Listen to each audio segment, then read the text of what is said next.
Welcome to the SwimSwam Breakdown. As always, I'm your host, Coleman Hodges, coming to you from Austin, Texas. I'm joined by Yin Lee from Evanston, Illinois. As I was texting Yin last night, we could hardly believe it. Mid-season meet week is upon us. We are already at the traditional halfway point of the NCAA college swimming season. And we are going to start this breakdown off with just a little preview of what to look forward to this weekend. I think a lot of the meets will either start Wednesday night or Thursday morning. And there will be quite a few meets to pay attention to and watch. We will have all the coverage for you on SwimSwam, but we're going to dive into a few of the meets that we're most looking forward to watching this November. Yin, do you want to start us off by your most anticipated meet this week? I'm looking through the meets with the top 25 teams, and meets like Tennessee with UVA, and then NC State with ASU and NC State. I'm not looking forward to them in the same way that I was looking forward to them in previous years, just because we've seen a lot of these teams like UVA and ASU post midseason worthy times at dual meets, and I'm questioning if they can replicate this in midseason. And quite frankly, I'm not super confident about that. I don't want to expect too much, but so I'm more so looking forward to meets like the OSU invite, where we're getting teams like Indiana, Louisville, Notre Dame, who a lot of them, they've also suited up and have gone super fast, but not to the extent of ASU or UVA. And I'm also pretty excited for the Georgia invite, because that's going to have Florida, UF. I'm looking forward to see what Michigan's at midseason with the Matt Bowie effect, Auburn. So those are probably the two midseason meets that I'm most excited for, just with good teams that maybe haven't fully shown their cards during dual meets. Yeah, I feel like that is kind of the downside to this upping of the ante in for college swimming that we've been seeing, where teams are suiting up for a lot of dual meets. They're swimming really fast in season. And again, the downside to that is that the mid-season meets are probably still going to be fast, and people will clock faster times, but they won't be that much faster in some cases. So I'm kind of with you on that, in that the Tennessee invite is going to have Virginia, Tennessee, Alabama, among other teams. And I think especially for Virginia, we've kind of seen them already go really fast. I don't know how much faster some of them can go, as well as the NC State invite that will have NC State, Arizona State, and Virginia Tech. It's like Arizona State has suited up for every meet, and while I'm confident they will get some rest, I don't know how much faster they can go, but inevitably, I think there will be fast times no matter what. I'm really excited to see what Virginia Tech's defending NCAA champion, what's his name? Yusuf Ramadan. Yusuf Ramadan. I'm sorry, I had a total brain fart. I'm like, I know he's from Egypt. I know he won the 100 fly. Yusuf Ramadan, I'm excited to see what he can do at that meet. I'm most excited, though, for the Texas invite, because I'll be there.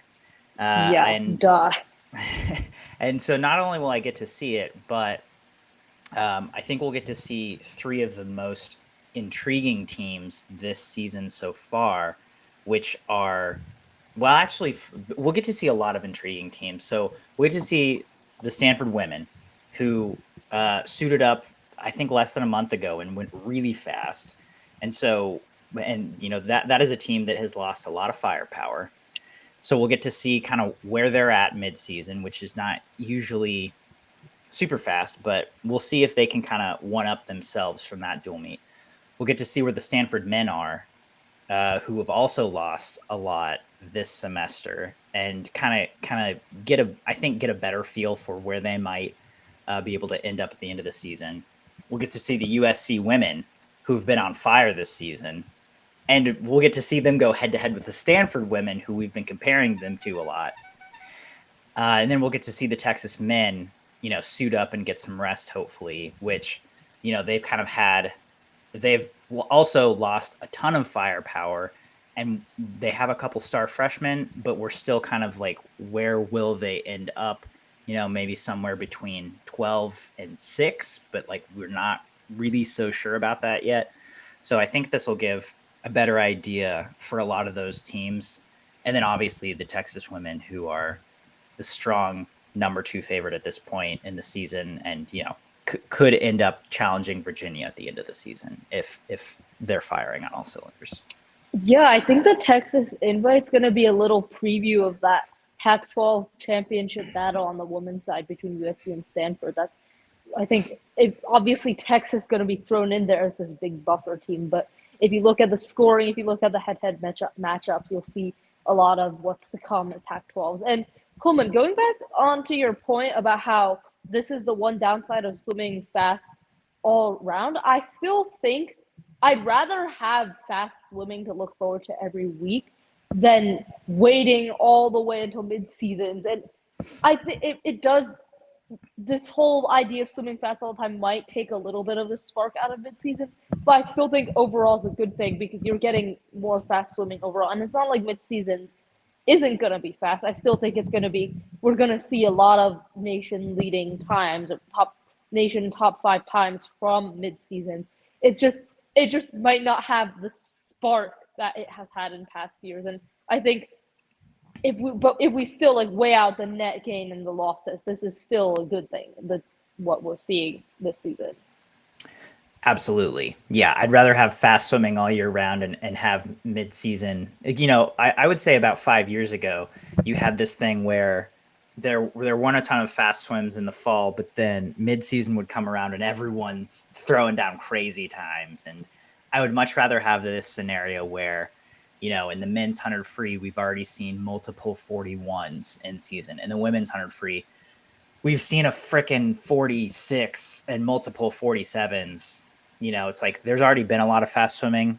I think this will be even faster swimming, just by not as much. So I'm totally with you. And so I'm going to let you talk about this article that you just wrote on the trend in college sports, because I have a little insider information that I believe, or so I've been told, the Friday night session of the Texas invite may have a little twist to it. It may have some special bangs and pows, as it were, which I'm really excited to see. I don't know exactly what yet, but we've already seen Texas have a really fun and exciting dual meet format with Virginia this season. We saw them do that with Virginia and NC State last season.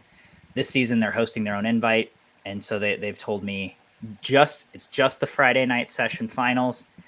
At the time I talked to the coaches, they were like, we still have to okay it with the other coaches at the invite, but like there might be some special happenings and some ISLE cool things happening. So keep your eyes peeled for that. We'll report more as we know it, but that's just kind of going along with the trend of these non-revenue college sports trying to up the ante for themselves.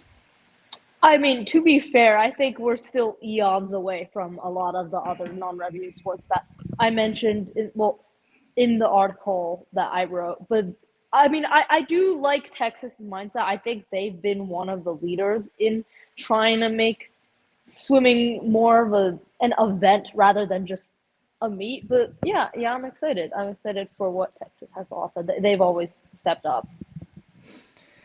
Yeah, so that should be good. That's our little mid-season preview. Once again, you can follow all the action on SwimSwam. Meets, I think every meet kind of has their own schedule of when they're starting, but usually it's either Wednesday evening, we got a couple relays, or Thursday morning with the first prelim session of this week, because this is the first mid-season week. I also want to mention, we didn't talk about one of the top teams, which is Cal, because their midseason invite will happen the week after Thanksgiving, as they will be going to Minnesota, which some teams do, and it seems to work for them. but a lot of teams I think prefer to do their midseason meet, then get out of town for Thanksgiving. So moving on from midseason, we saw a couple, I think, significant records go down. The first one was very big. Luka Mijatovic broke his own 13-14 national age group record in the 500-yard freestyle. He went 4:17 in the 500-yard freestyle, and he's 14 years old. Let's let that sink in. His old best time in national age group record was 4:22, so he dropped 5 seconds from that. And then we saw Leon Marchand in a dual meet go 44.6 in the 100 fly. He broke his teammate Ilya Karun's brand new school record in the 100-yard fly. I had written as the question for this, which record is more impressive, and I feel like that's a bad question. But let's just talk about these records. Yin, these two records. Give me your thoughts on them. Yeah, I was gonna say, like, this is a no-brainer. Of course, Luka's record is more impressive. But just when you think about the fact that he's 14, he is 14 and he's going 4:17. But not just this time isn't just impressive for him as a 14-year-old. It is impressive, period. When I ranked senior boys in the class of 2023, if you go sub 420 in the 500 free, I'm considering putting you in the top 20. But there's a 14-year-old who's going 4:17. Just, I don't know. It's very hard for me to grasp, and I'm not surprised that it's Luka doing this out of all people, considering what he's done in long course and short course over the last year. But that's just some perspective to show you just how insane this time is. And again, the second fastest person in his age group, he went 4:24.79, and Luka's just so far ahead of everyone else. It's like giving Katie Ledeckt. So it's funny that you make that comparison. Just to give a little more context, right now, Luka would be ranked in the top 8 in the nation for college swimmers with his time of 4:17. So that and he's 14. He is 4 years away from college. But second of all, you made the comparison to Katie Ledeckt, which certainly for his age group, he's far and away past everyone else. But there were a lot of commenters on this article who were like, this kid's going to make the Olympics. And like, he's got the trajectory. And I'm curious on your take, because I do not see that happen. Like maybe there's a small chance, but like this swim doesn't say to me, oh, he's got a shot. It's like, I think he's got maybe as good of a shot as like another college swimmer who goes 4:17 or like maybe a little more, but that was not my first thought. I mean, I don't think he's going to make the Olympics based off of 4:17, but I think when you look at his long course times, I think there's an outside possibility in the 800 free, just because that's a pretty weak event on the men's side. So I can see it maybe happening in that event if this event ends up being considerably slower than it already is, or if he has another big drop, because right now he goes 7:57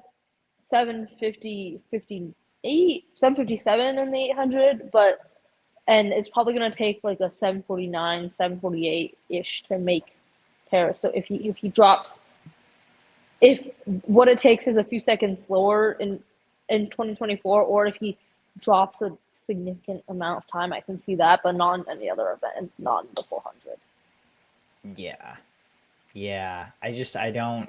I don't see it for him yet. Sure in the future, but like in, he's got 7-ish months, 7 or 8 months until trials. And I think the U.S. distance swimming is kind of finally starting to catch up in terms of, people making finals at world championships and people actually going fast times. I think we saw that at World Champ Trials this year. It's like people are kind of catching up to where I think Bobby Fink has like put the marker way out here, and people are finally starting to raise their own bar, especially with that distance training team that we've got out in Southern California with David Johnston and Hafnaoui. Will Gallant, Michael Brineker, now Ahmed Hafnaoui, who we'll get to right now, honestly, Marwan El Kamash. It's like I think American distance is finally kind of getting some depth, and I think Luka would have to make a big drop on a big stage for that to happen, which is not impossible, but I thought the commenters were a little premature on this one. Yeah, I mean, but aren't they always premature? It's good point. You're not wrong there. So we mentioned Ahmed Hafnaoui. We reported that he's no longer at Indiana. Oh wait, do we have to talk about Marchand or? We can talk about what do you think about Leon's 44.6? Does that tell you anything, or is that just par for the course for Mr. Marchand? I feel like I saw this coming. It was only a matter of time before he swims every single event and just gets super ridiculously fast at it. I mean, he goes 139 in the 2 fly, and he's pretty good at the 100. So 44.6 100 fly, but yeah, typical Marchand. I feel like that is just something that's so crazy. Like we saw Phelps go really insane times in mid distance events, and then he could come down for hundreds and like sprint quite well. And he was also a much more long course focused swimmer. And so that's very different. But like Leon has the fastest 50 breast split of all time, as well as throws down an elite 100 fly, an elite 100 back. He can do everything, and his range is so wide. So I don't think there's a single other person right now who's so good across all 4 strokes in both the 100 and 200 distance, because when you think about it, his 100s, he goes a 50 point, I think 50.5 100 breast from the opening half of his 200 breast, 44s in the 100 back and fly, and then 41.6 I believe in the 100 free. But then you got the 200s where he goes a 128 split in the 200 free, 130 off a flat start, 139s in backstroke and fly, and then 146 in 200 breast. There is not a single college swimmer, male or female, that's as elite in all 4 strokes the way that he is. Yeah. And I realize this is short course yards, but no, it's like I don't think there's ever been any swimmer who could do that, even if you adjust the times for like, if it was Ryan Lochte a decade, like Ryan Lochte in yards was completely dominant, was way ahead of his time when he swam in college from 2003 to especially his senior year in 2006. This is not that. This is like so much crazier than that. Yeah, I mean across, and that's why this dude goes 328 in the 400 IM.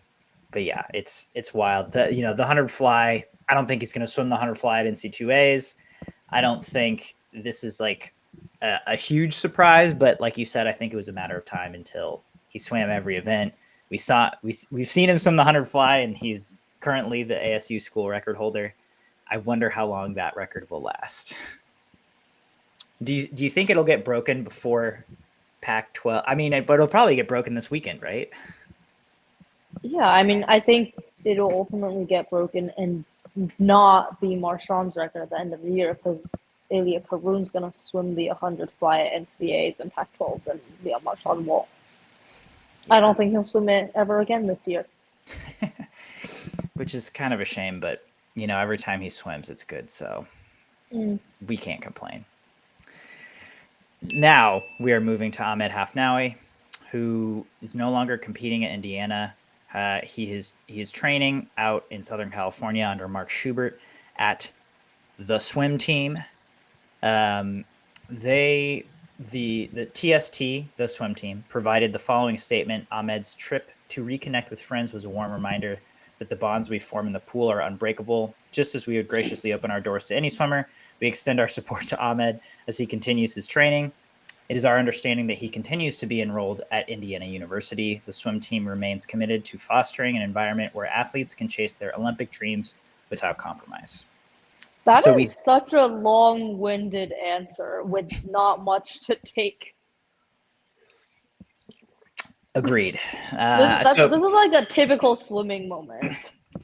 It is. Yeah, I mean, and they're obviously trying to be diplomatic about this, but yeah, again, so typical swimming moment.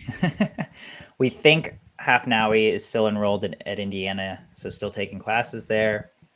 He's not competing for them. He's training with his old Indiana training partner, Marwan El-Kamesh, as well as we mentioned, David Johnson, Will Gallant, Michael Brineker. Quite the group.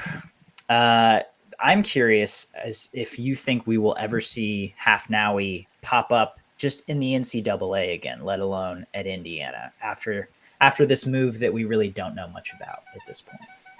You see, I had a gut feeling that Hafnaoui leaving the NCAA would happen, and because he's so good right now on a long course stage, and I just don't think.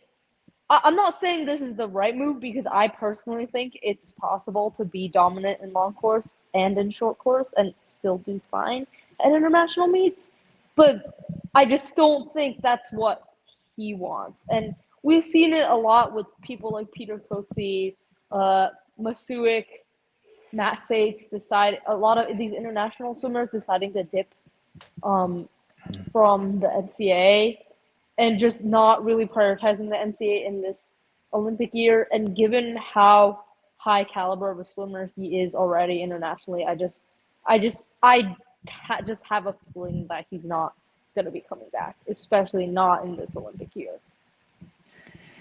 Yeah, I mean, it's curious because he was training at Indiana all of last year. He finally made his racing debut, got one meet in, and then said, all right, that's it for me. And again, we don't know the exact reason of why he departed from Indiana. However, I don't see him coming back. This dude's an Olympic champion. He is probably a hero in his home country. And he just had a sensational world championship where he swept the distance free. He nearly swept the 4.8 and mile. He has a very good chance of doing that next year in Paris.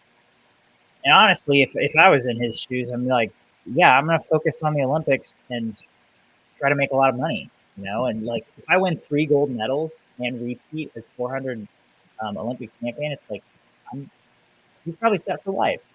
And I can't blame him for, going to this training group and seemingly focusing on long course. So yeah, I don't necessarily see a reason for him to come back to the NCAA, especially because if he has a good Olympics this year, he could retire. Like he doesn't even need to swim anymore. Exactly. So it's like this is kind of his moment, and if I was him, I'd put all my eggs in that basket too. In some lighter news, deaf world record holder, former LSU Tiger Matt Klotz was on Big Brother, and he finished in the runner-up position, second place. So he did get one of the cash prizes. We had sunk or swam that in a previous breakdown. I don't know that I have much to say about this. I thought it was really cool that a swimmer, he was representing the deaf community, he was representing the swimming community, and he finished second on this, really popular big reality TV show.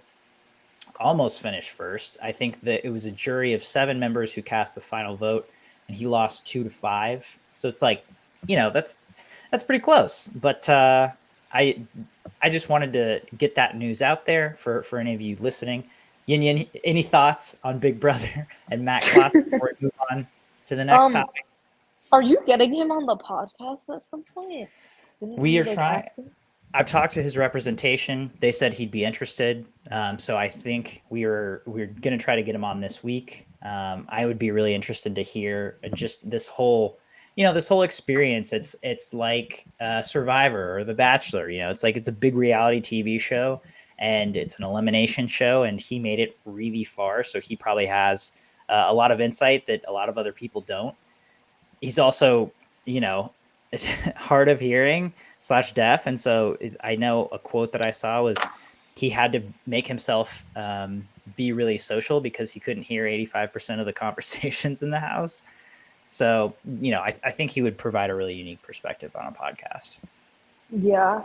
I hate to make this negative, but I think to me, my biggest takeaway from Big Brother and the enormous popularity that Matt Klotz has is that we're still in a phase where swimmers, the only way that they can be trending is to do something outside of swimming, and that doesn't translate in interest in swimming because you've got like so many people know who Matt Klotz is, but are any of them going to be paying attention to LSU swimming? I don't think so. It's like I know there's a reason for all this, and I know swimming is not a good entertainment product and blah blah blah. But I don't know. It's just sad to me. It's not just Matt Klotz. You see it with a lot of other swimmers who make mainstream news for reasons outside of their swimming. No, and that's a great point, right? I talk to, friends or people I meet often about my job and what I do for work. And they're like, maybe they're like, oh, have you interviewed Michael Phelps? But it's like, I'll even say Ryan Lochte and they'll be like, I don't really know who that is. And I was like, he like had that whole Olympic Gas debacle in station. 2016. And they're like, oh yeah, that guy. Mm. I mean, like that's the first thing that comes to mind when people think of a really transcendent swimmer. I think that's the thing. They have to transcend swimming. Yeah. And swimming is very prevalent. I feel like swimming is not a sport that's like unknown to the general public. It's cause you see swimmers in like so many TV shows and movies. I know in Never Have I Ever, the TV show, one of the main characters, he was a swimmer, but the show clearly didn't have any understanding of swimming. And just it's there. The awareness is there, but the connections between people's general understanding of swimming versus what competitive swimming actually is it's not there. Agreed. And I think like we talked about before, like the article you wrote, it's like I think swimming can do things to heighten itself and make it more known and more fan friendly. But we talk about this every week. I think until that happens, it's going to be hard. Vicious cycle. All right. Next up, just some more news that happened this past week. We had 3 new members added to the 2023-2024 national team. That was David Curtis, Rachel Stege, and Paige Madden, and that was for their swims at the Pan American Games. They were previously not in the top 6 in their respective events, but because of their swims at Pan Ams, they moved into the top 6, and USA Swimming had included that clause that if people swam really well at Pan American Games, they will have the opportunity to be included on this year's national team, which I think is just really great. I love, I guess, contrast to Olympic trials or something like that, where it's like very cut and dry. Top 2 make it, the rest don't. I think with a national team, it should be a lot more inclusive because you get health insurance, you get to go train at the OTC. In some cases, you get money or monthly stipends, and you get the opportunity to go to meets like World Champs and Olympics, but also like Pan Ams or World Cups or, just any kind of meet where you get to represent the USA. And you don't have to be on the national team to go to World Cups, but you get the point. So I think it's really great that they included that, knowing that Pan Ams would be a meet that a lot of swimmers do focus for and swim really good times at. Yeah, I don't really think there's much to talk about with this. It makes sense why they would add these swimmers later on in the year after the national team. lineup got released just because it is a different year with a big meet happening later on in the year. So, yeah. All right, USA Swimming, good call. Way to go. All right, that's our big news for the week. Let's round things out with some sink or swim. First up today on Sink or Swim, the Cal women's class of 2025 just keeps growing. Last week we saw number 2 Tegan Odell make her very anticipated commitment to Cal. After we saw number 1 in the class, Alex Shackle, and number 3 in the class, Claire Weinstein, both verbal to Cal. We were very curious as to whether Tegan Odell, who is a California native, would follow suit, and she ended up doing just that. They also got a commit later in the week from number 7, Annie Gia. We had written an article if this was the best class ever in the history of recruiting, SwimSwam recruiting ranks, I'll say. After Tegan Odell made that commitment, I feel like Annie Gia kind of sealed the deal, but sink or swim, this Cal women's class of 2025, best class ever. I mean, I think it's a little unfair to compare this class to some of the other classes that are pretty strong. I'm thinking about Stanford's class of 2022, some of the UVA classes in the past, Cal's class of I think 2016, the one with Abby Weitzel. Mm-hmm. But yeah, this is a very different situation because Cal didn't get that many recruits in 2023 and 2024 with the whole Terry McKeever situation going down. So they're kind of starting on a blank slate, and they have all the scholarship money. And once Shackle committed, the ball started rolling, and they got 1, 2, 3, 7, which is insane. I can't plus like believe honorable mentions and a couple in the teens. Exactly. Yeah, I can't believe 75% of SwimSwam readers thought UVA's class was better than Cal's class because it's just in general for men and women. Sorry, because the UVA men's class of 2025. No, they were saying that like overall men and women combined UVA was better, and I think it was heavily weighted by the Maximus Williamson and Thomas Hillman. First off, you've got to consider that I think at this point, women's recruits just have more potential and impact than men's recruits because men's recruits are much more predictable, and a lot of it is reliant. A lot of their potential is reliant on how much they improve in college. But swimmers like Tegan Odell, Alex Shackle, Claire Weinstein, they can score immediately off the bat, which I think is why you can't really compare male and female recruits. But if you want to compare them, I just think women's recruiting classes, especially super stacked ones like this, are just objectively better. And with Cal, even on the men's side, they've got Norvin Klotz, they've got Kenny Barnacle, who are pretty good men's recruits. So just overall, I think they're a better class than Virginia, and the women are carrying a lot of weight. Yeah, I don't think, please correct me if I'm wrong in the comments, or Yin Yin if you know this, I don't think any class has ever had a 1, 2, 3 not that I know of commit, which like in the SwimSwam ranking era. And that, that is historic. That's insane to have all 3 top recruits go to a school that got like what, 9th last year. Like, their current state of the women's program is not it's not a top 3 or top 4 program. And obviously now it will be in a couple years, but or one would hope. But yeah, like you said, it's like they're like an NBA team that had a complete rebuild. They have no stars and they have a ton of money.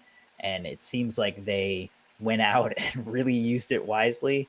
And that is going to build a ton of momentum for them moving forward. So it's, I mean, I'm with you. I don't think you can compare women's recruits to men's recruits because those top 3 women could go to NC2As right now and score, whereas I think Maximus could. I know Thomas could, but Yeah, like but that's very not rare. yeah.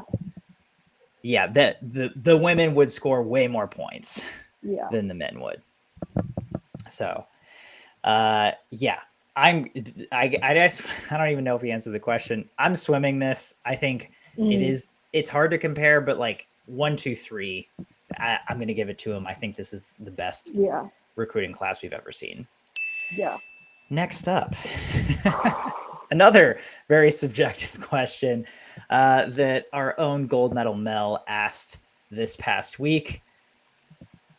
Plain and simple, is Katie Ledeckt the greatest female swimmer of all time? I bet Mel just made that headline just to bait readers into commenting and discourse, and I mean it always works. So props to him. But I'm gonna swim this, and I know some of the older people who read SwimSwam and watch this podcast are gonna come at me for saying that I'm too young to understand the greatness of Tracy Calkins, but to me it's simple. Katie Ledeckt is the most decorated world championship swimmer of all time, and I know swimmers in the past only got to swim at Worlds every 4 years. But in addition to that, she's also the most decorated female swimmer at the Olympics when it comes to individual gold medals.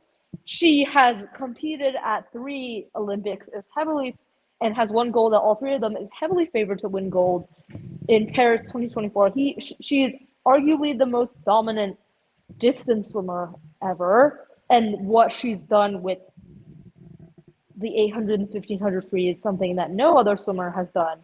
And just when you talk about dominance, longevity, holding all the records, she's got it all. And to me, she's the greatest female swimmer of all time, no question. And I know some people made the argument that she's not versatile enough, but I don't think greatness has to be defined necessarily by versatility. If versatility makes you great, then so be it. That's part of the reason why Phelps was great. But ultimately, the reason why Phelps is the GOAT is because he won gold and was versatile. Maybe versatility isn't Katie Ledeck's way of being great, but her way of being great is also something that no one else has ever done. So I think even if she's not versatile, there's still a pretty good argument to make for her. Totally. Yes, I'm swimming this all the way. I think we measure greatness by how many times you've been to the top of the mountain. You know, has 7 individual gold medals at the Olympics, I think. But she's the winningest. She has won the most individual gold medals of a female at an Olympics.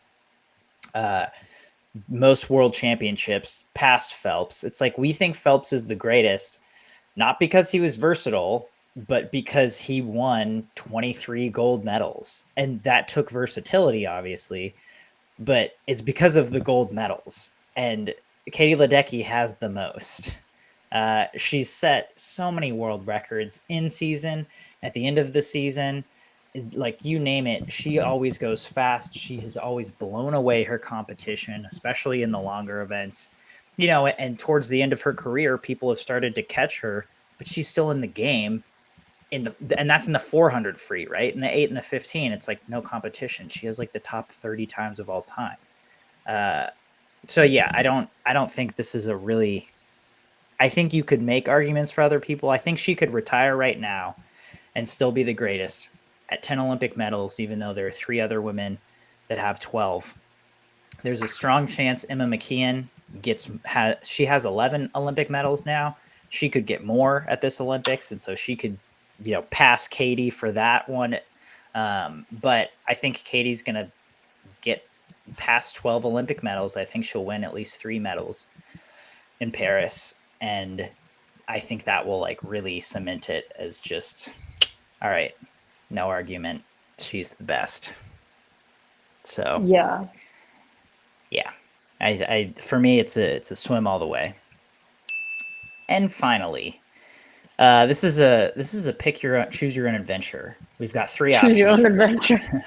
This was our poll last week on SwimSwam.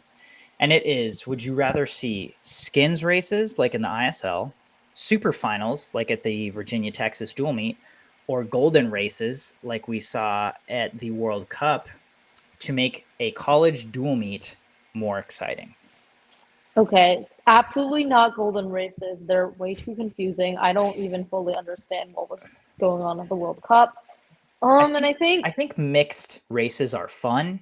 I don't think they're exciting. yeah, they're not. I think mixed races are a goldmine for swim nerds who like to think about, oh, is it better to have a male breaststroker, blah blah blah blah blah. Um, but in terms of for a general audience, I don't think they'll be super interested in Like talking strategy for that. it's great to see a male swimmer, a male anchor leg, like running down all of these female legs just because it's parody and it's like, oh my gosh, he's like 10 body lengths behind, but he's catching them. But like that's so rare in a mixed Yeah, race that you're it's like not. you can't No. depend on that. Mhm. Yeah. I think I'm gonna go with super finals because I think it's really simple, all or nothing, head to head. You're really only focusing on two top swimmers, and I don't know. It was fun to follow at the UVA Texas meet. I think skins skins is fun as well, but I also think skins drags on for a long time, and you're not getting. I don't know. For me, I like looking at times, and you're not getting the same super high quality times in the later rounds. So that's not super that's not super appealing to me. I know it is for a lot of other people who don't care as much about time, but for me, super finals, it is. Yeah, I think it's really interesting that 64% of our audience said skins. Like that was the majority favorite, Mm. even though a ton of people in the comments crap on ISL and were giving me flack because I kept bringing the ISL up and Oh my being so god. innovative and cool. So screw you guys. The Mm. ISL is cool, but I wouldn't pick skins because, like you said, I enjoy watching skins, but for a dual meet where it's like this compact environment, and you wanna be spiffy and spaffy and you want to keep it moving and fun.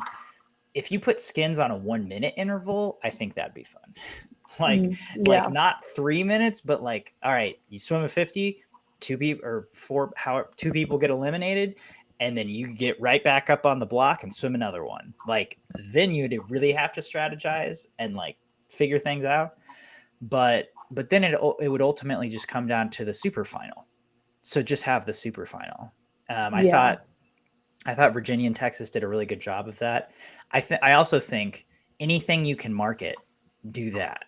And they did a Mm. really good job, I think, for being really the first people to do this, of marketing it, because it's like, all right, we're gonna see Gretchen Walsh and Emma Sticklin, 100 fly.